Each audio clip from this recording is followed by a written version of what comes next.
వంట స్పెషలా? కందగడ్డ బజ్జీయా? బజ్జీ వేయరా కందగడ్డ తోటి? కట్లెట్ లాంటిది చేస్తారు, టిక్కీ లాంటిది, అది చేయాలా మరి? అదైతే అన్హెల్దీ, ఉడకబెట్టుకొని తింటేనే మంచిది మరి. సరే అయితే ఈరోజు ఒక్కరోజు చేస్తా, మళ్ళీ ఎప్పుడు అడగద్దిగా, ఓకేనా? ఎప్పటికీ హెల్దీగా ఉడకబెట్టుకునే తినాలి అంతే. ఈరోజు ఒక్కరోజు మాత్రం కట్లెట్ టైప్ చేసుకుందాం, ఓకేనా? సరే పద, లేట్ చేయకుండా.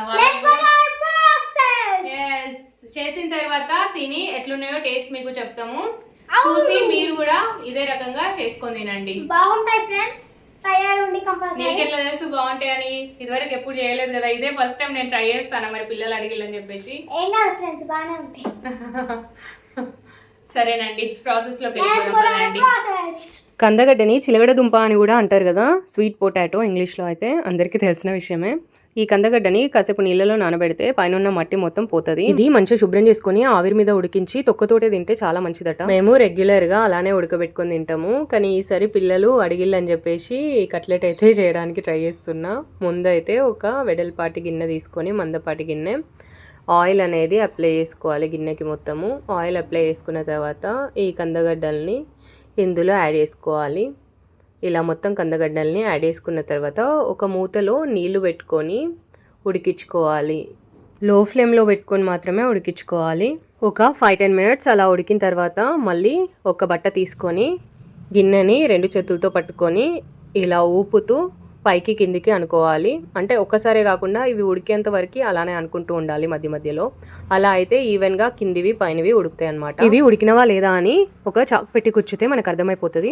ఒక 4 పెద్ద సైజ్ కందగడ్డల్ని తీసుకొని నేనైతే గ్రేట్ చేసుకున్నాను గ్రేటర్ తోటి. ఇప్పుడు ఇందులో ఏమేమి యాడ్ చేయాలో నేను చూపిస్తాను చూడండి. ఇలా మెత్తగా ఉండాలన్నమాట. లో ఫ్లేమ్లో కందగడ్డ ఉడకడానికి చాలా టైమే పడుతుంది. ఇలా మెత్తగా ఉడికించుకోవాలి. ఉడికించుకున్న తర్వాత దీన్ని గ్రేట్ చేసుకొని ఇందులో ఒక 3-4 చిన్న సైజు ఆనియన్స్ తీసుకొని మంచిగా చిన్న చిన్న ముక్కలుగా కట్ చేసుకొని యాడ్ చేస్తున్నాను. ఇక్కడ అల్లాన్ని కూడా గ్రేట్ చేసుకున్నాను చిన్న ముక్క తీసుకొని. తర్వాత క్యారెట్, ఒక 2 క్యారెట్ ముక్కలు గ్రేట్ చేసుకున్నాను. ఇక్కడ కొత్తిమీర కూడా చిన్న చిన్న పీసెస్గా కట్ చేసుకున్నాను. ఇందులో పచ్చిమిర్చి ముక్కలు కూడా యాడ్ చేశాను.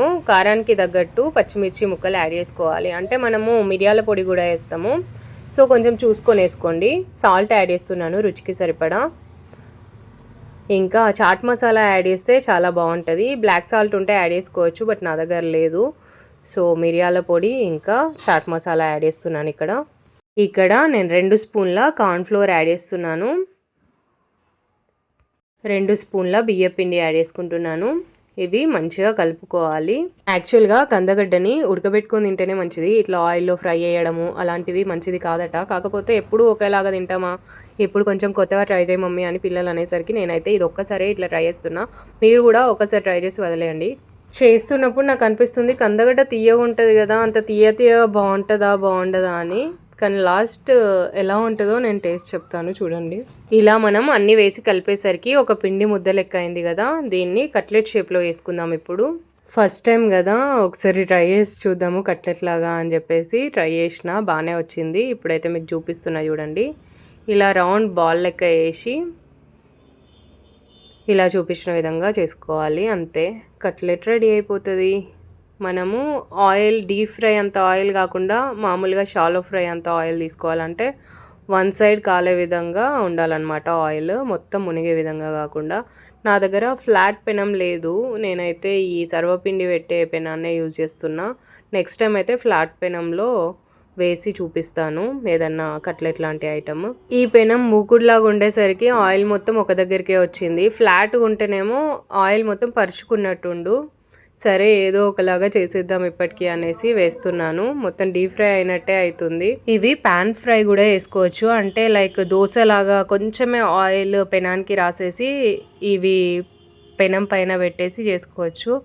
బట్ కొంచెం పచ్చి ఉంటాయేమో షాలో ఫ్రై చేద్దాము అనేసి నేను అనుకున్నాను. సో ఇలా డీప్ ఫ్రై అవుతున్నాయి ఇవైతే. డీప్ ఫ్రై అంటేనేమో మొత్తం మునిగే విధంగా ఆయిల్ పోసుకొని చేసుకోవడము, షాలో ఫ్రై అంటేనేమో ఒక సైడ్ మునిగే విధంగా చేసుకోవడం అన్నట్టు. పాన్ ఫ్రై అంటేనేమో దోశలు వేస్తారు కదా, ఆయిల్ లిటిల్ బిట్ ఆయిల్ పెనానికి రాసేసి ఇవి దాని మీద వేసి అటు ఇటు తిప్పుతూ కాల్చుకోవడము. సరే, మన కట్లెట్స్ అయితే రెడీ అయిపోతున్నాయి చూడండి. మీరు కందగడ్డతో ఏమైనా రెసిపీస్ చేస్తారా లేదంటే కందగడ్డ ఉడకబెట్టుకునేది తింటారా అనేది నాకు కామెంట్లో చెప్పడం మాత్రం మర్చిపోవద్దు.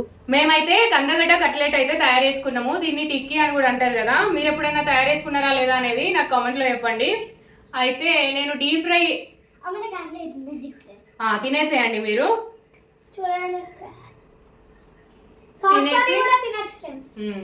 సాస్ తోటి అయితే ఇక మళ్ళీ ఇంకా అన్హెల్దీ కాబట్టి నిజంగానారా బాగుందా? అయితే ఆయిల్ ఎక్కువైంది కదా. అసలు అయితే షాలో ఫ్రై అంటే మంచిగా ఫ్లాట్ కంచుడు ఉండాలి, మా దగ్గర లేదు. ఒకసారి నూనె పోసేసరికి లోతు కంచుడు అయ్యేసరికి ఒక దగ్గరికి వచ్చేసింది నూనె, డీప్ ఫ్రై అయిపోయింది. ఇక సరే నెక్స్ట్ టైం అయితే షాలో ఫ్రై చేసేటప్పుడు ఒక మంచి కంచుడు కొనుక్కొని వేస్తాయి. ఇక తినరా? నేను కూడా తింటున్నావా? నేను కూడా టేస్ట్ చేసి చెప్తాను. కందగడ్డ అసలు అయితే తీయ ఉంటది కదా, ఇలా చేసుకుంటే మనకు చాలా బాగుంది టేస్ట్. హెల్తీ అండ్ హెల్తీ రెండు ఉన్నాయి. తీయ తీయగా కారం కారంగా భలే ఉన్నది కదా చాని. ఎక్కువ శాతం కారం ఉంది.